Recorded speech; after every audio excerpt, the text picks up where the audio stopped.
Reading. Some people like it, but not me.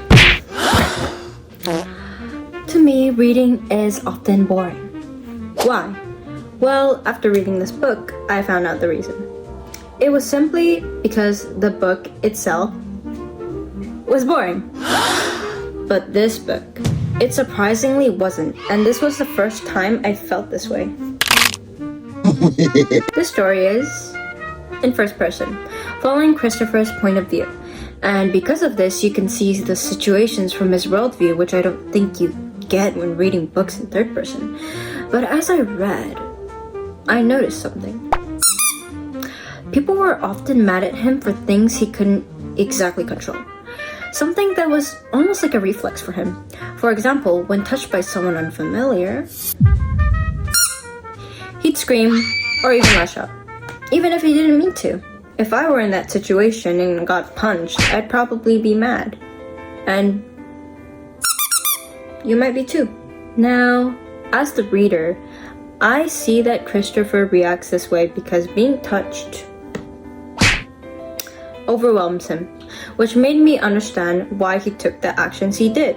And suddenly, I didn't feel mad that he had punched someone anymore. Something about me which you may have picked up at the very beginning of the video is that I like to ask myself why questions. And so I just did that. Hey David, why am I not mad that he punched someone when I usually would? The answer came to me in a matter of seconds. It was because I knew both sides of the story. It was because I understood him. And this actually brings me to the topic of this video essay, which is understanding someone. I would like to start by saying that my topic is more of a complex one. Therefore, I'll be breaking it up into 4 main parts. Connections to the topic of my book, how you can get better at understanding someone, my personal opinion, and the conclusion I have reached. Christopher is seen to have strong likes and dislikes. He doesn't like the color brown and yellow, and also physical touch, something that I mentioned earlier. Some might say, well, that seems like normal dislikes. Christopher takes that to an extreme, to the point he won't eat anything of the color that he doesn't favor. The book also shows that when he's upset, he has certain habits such as not talking to anyone or not eating. Because of these things, people often get frustrated for his behavior, thinking he is stubborn, when in reality, he's not. You could infer that Christopher is autistic or somewhere on the autistic spectrum, which helps explain his actions and behaviors as well.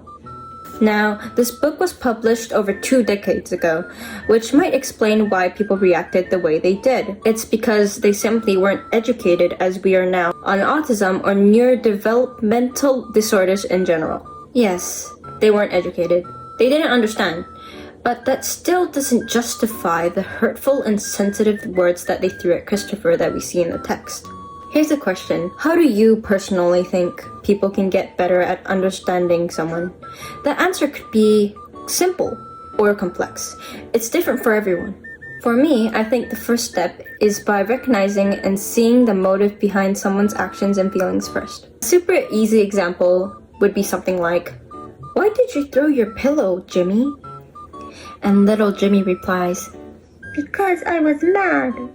I think that communication is the absolute key to understanding someone, because unless someone tells you their side of the story, you're just guessing and assuming. Of course, that doesn't mean that throwing a pillow is okay. Unless it's a pillow fight. But by knowing the reason why little Jimmy did what he did, helps you understand him better.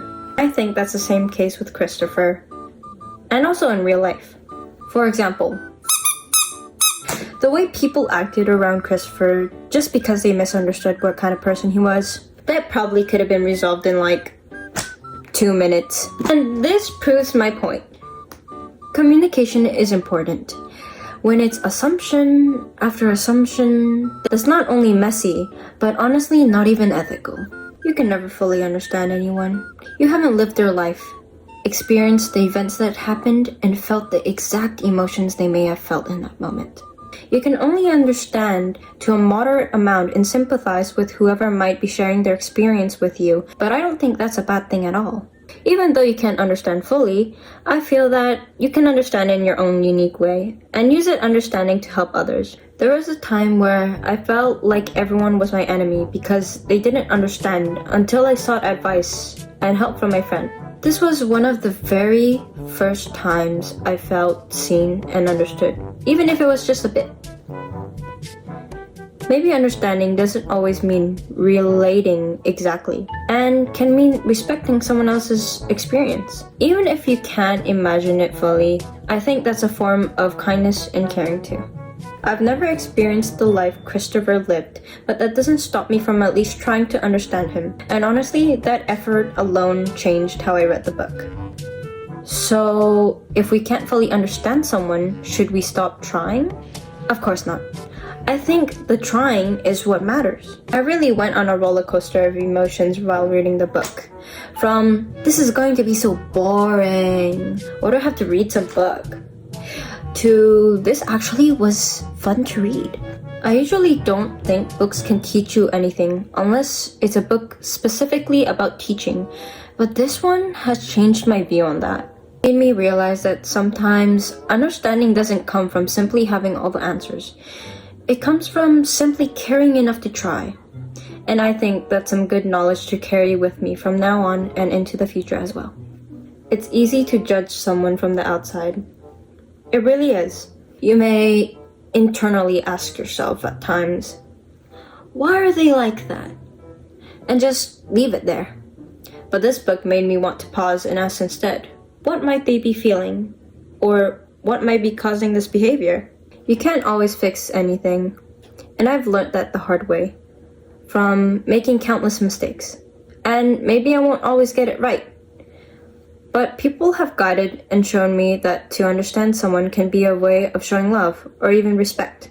And if a book like this can teach me that, I'd say reading it was probably worth it.